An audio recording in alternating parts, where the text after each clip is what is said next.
Hai, nama saya Nasti. Hai, nama saya Jay Iskandar. Kami di dalam drama Impiana Karma. Saya memainkan watak sebagai Amir, seorang detektif polis dalam Department Cybercrime. Seorang yang fokus, serius dalam kerjaya dia dan dia dalam misi untuk menyelesaikan kes Impiana Karma. Saya memegang watak sebagai Kamil, di mana saya adalah junior kepada Amir dan saya ini seorang yang tegas tapi at the same time saya suka mengusik Amir bila bekerja.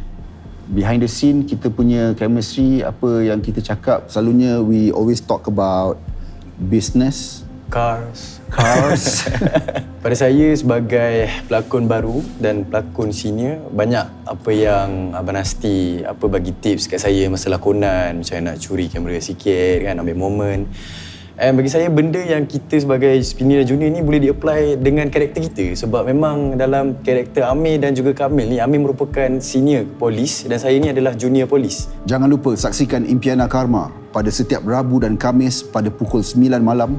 Hanya di Astro One dan Suka.